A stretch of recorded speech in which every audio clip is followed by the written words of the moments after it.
Yes, my name is Rafael Waters. I am a professor here in electricity, and I've been working. I've been asked to come here not only because I work at the Division for Electricity, but also because I work at STUNS. I was also actually a student here at. I did my master's here as well. I was a student in energy systems engineering, and I started that in the year 2000. So that was a while ago. Must have been like 10 or something like that when I started. If I get the math right, something's wrong there. But yes. I'm thinking when I listen to these presentations before me that it's very exciting to hear about all the potential for you to go and find an interesting place to work. It's super exciting. So maybe you're getting a little bit nervous now about wondering maybe are you in the right place? Where should you really be here in Uppsala? And I think I would like to tell you that I would like to congratulate you that you are actually in a very exciting place to be, and I'll tell you a little bit why.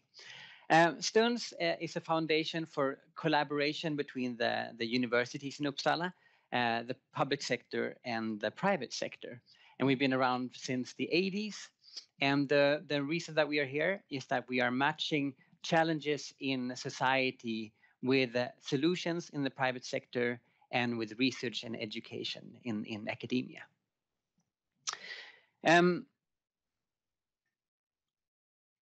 Right.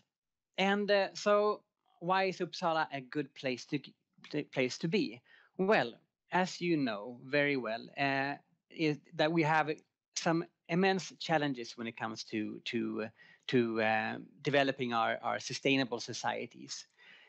We have the Sustainable Development Goals of the UN, and we all know that it's quite demanding to try to reach all these goals and to lower the emissions in such a short time.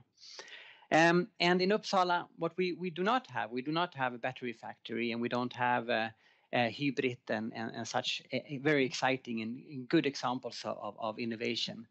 But what we do have is that we have a city, and we have the same challenge as all other cities in the world does, which is that we need to transform to sustainable societies, and we need to do it fast. And those who are responsible for making this change, from converting into sustainable societies, are the people in the cities. That is where a lot of the stakeholders are for this development, and that is where you can also be to be part of that change. And why Uppsala is an especially exciting place to be is because we have some very good strengths in that regard. We have two universities that are world class. We have two university hospitals, multinational corporations. We have governmental agencies, and we have a very robust and strong innovation support structure. And it's all in a kind of a small area, so it's very dense actually. So Uppsala is a semi-big city in Sweden. It's a very small city internationally. I would say that it's big enough and small enough for this to be a very exciting innovation ecosystem. And the potential is enormous.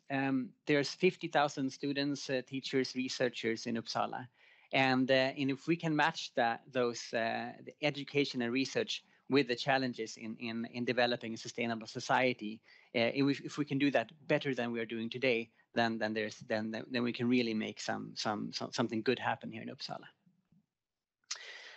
We have a lot of different ways that we work with tools to get collaboration happening between private sector, public sector, and the universities. And this is I'll tell you one or two of those examples. Now, growing cities like Uppsala, I think, should be test beds for research and innovation.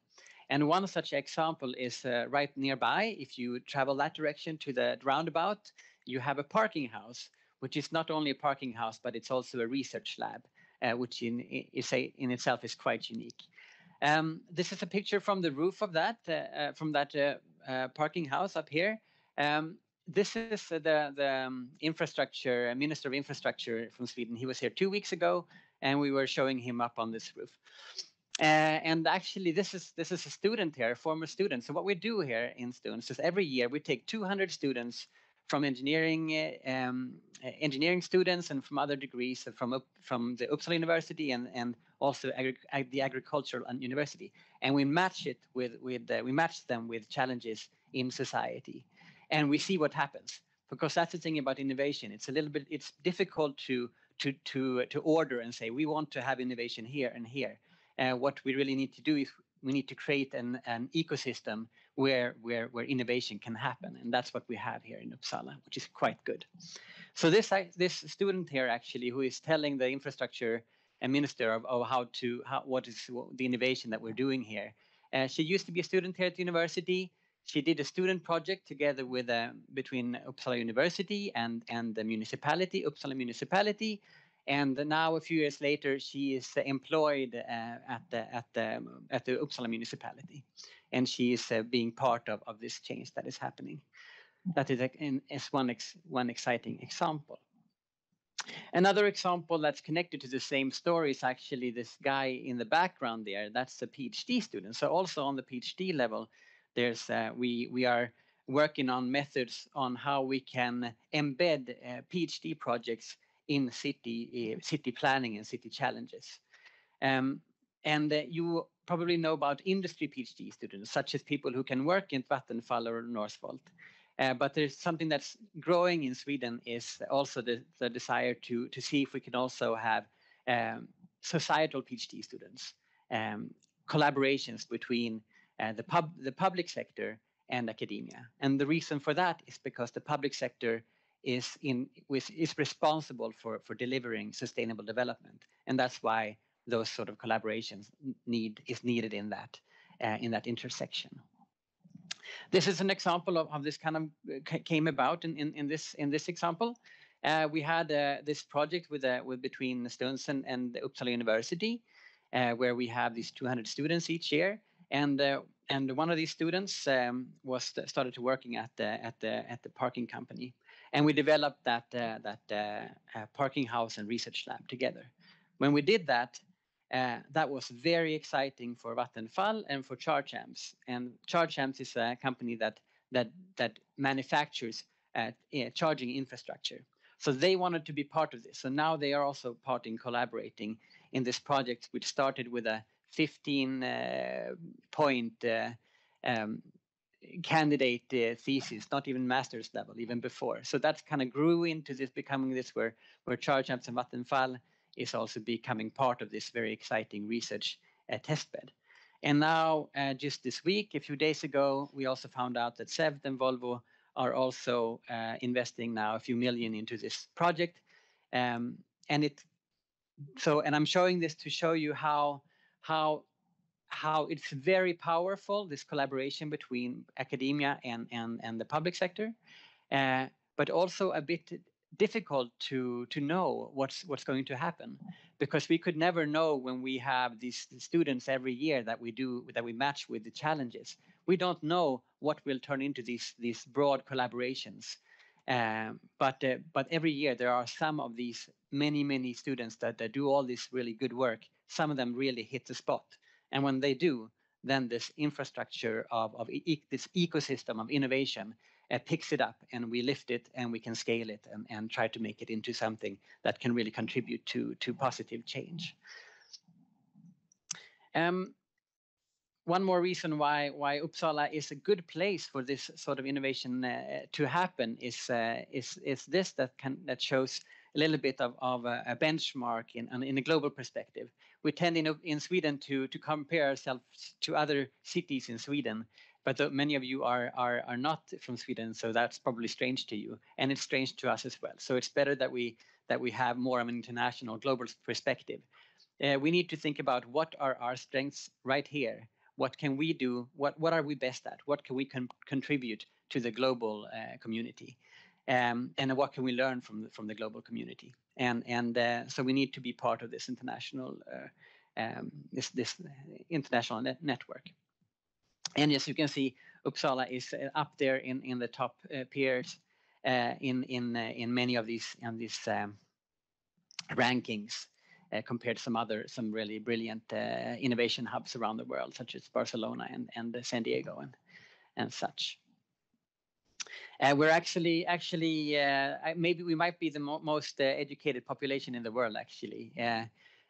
If you ask people on the street, 1 of every 25 people will have a PhD. So in all of our population in Uppsala, which is quite unique, actually. And that was all that I wanted to say. Thank you for your attention.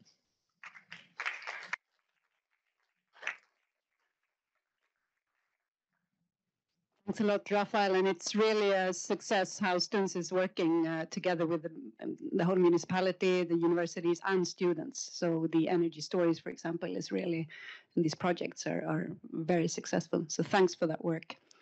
Are there any questions to Rafael? Not now. I know I have one question then. So what would you say are the largest challenges in these society PhD projects? Because that's really something new that you're also pioneering here. But I know it's not always so easy. So could you say something about that? Yeah, no, thank you, Lotta. That's a great question. And it has quite a lot of different aspects. When it comes to doing these sort of collaborations between PhD collaborations between the public sector and academia, for one, the industry knows how to collaborate with academia. They've been doing it for quite a long time. They know when consultants are the right answer, the right tool, and when they can have an industry PhD student to much better degree. When it comes to the public sector, to cities, municipalities, they haven't tried it before. So it's actually from that perspective, it's a totally new tool, and so there's a lot of learning that needs to happen. And there's also a lot of learning from our side, from academia, because we're kind of used to being in control of the research question and defining the research question. So we have to actually also give a little bit of our power. So it's not for all researchers, it's not for all research areas, but we need to co-create. So we say we need to co-create the research question and the research together with the stakeholders. So that means basically sitting down before we don't define the research question and go to the public sector and say, hey, I know how to solve your problems. This is your problem, and you should support me so I can solve your problem.